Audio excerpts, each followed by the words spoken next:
Let's talk about this one. A lot of people often think of all the European polytheistic pantheons as having parallels to each other.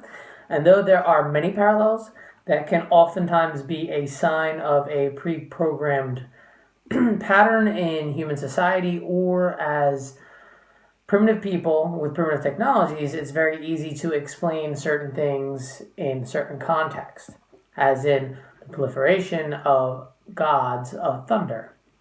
But they are different. You have Donner and Thor, for all intents and purposes, we can look at as two expressions of the same, but and also Perun. However, you have concepts such as Zeus, which is the king of the gods and the head of the pantheon of Greeks, or Jupiter, which really does not fit or mesh with anything that is Thor. The only thing that is similar is the all-powerful expression of lightning, as in lightning was the strongest thing known to ancient man.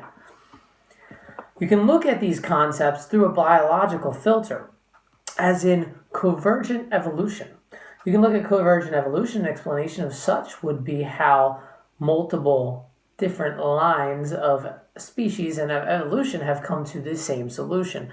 For example, bats and birds. They both fly, although they're unrelated, obviously. One's an avian and the other's a mammal. But you can also see how certain species, such as the green tree python of Australia and of Papua New Guinea, and the emerald boa of South America, have evolved to have the same adult form, similar adult form, same color expressions. They occupy the same ecological niche in the trees. They eat the same prey that occupies the same ecological niche.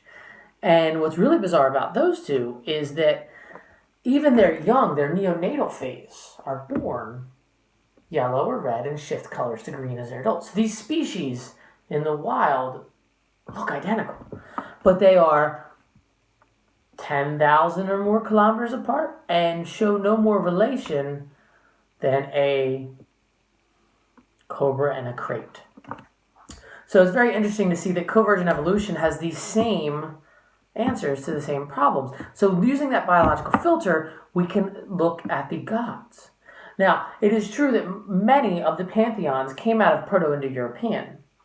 But just like with language families, with languages, I forget what the law is, but there is an exact number that can be put on language to look at how it changes to how long of a time has passed. And what has been seen through early anthropological research is that as long as a language is moving and colonizing new territories, it changes very little. It's when it stays in a specific area that the geography of that area affects it. Hence the Eskimos having 20-some words for ice or snow or what have you. So, with the remoteness of the Nordic world, if it is interrelated with, say, Mediterranean gods, it would be a more pure form. And this is important because someone said earlier the Mediterranean gods are immortal, so why wouldn't the Norse gods be immortal? Well, because life's harder in the north, and it makes more sense to have gods that suffer the same fate as humans if they make mistakes.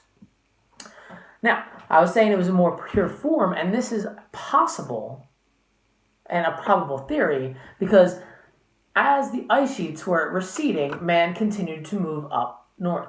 So yes, things were changed. The ice giants, they became to represent destructive forces of cold and frost, whereas in the Mediterranean they didn't have that. But what they did have in the Mediterranean was thousands of more years of relative stability and occupation and civilization, which means, especially with all the Greek colonies and successor states that arose out of that, and they were Phoenician first, but then of course in Iberia, and then in the Roman Empire, Carthage, they all came out of Greek city-states. So they would have been influenced by the other religions around the area, and therefore changed. So it is much more probable that the Romans would be influenced by the Greeks than it would be the Norse gods to come from the Roman gods.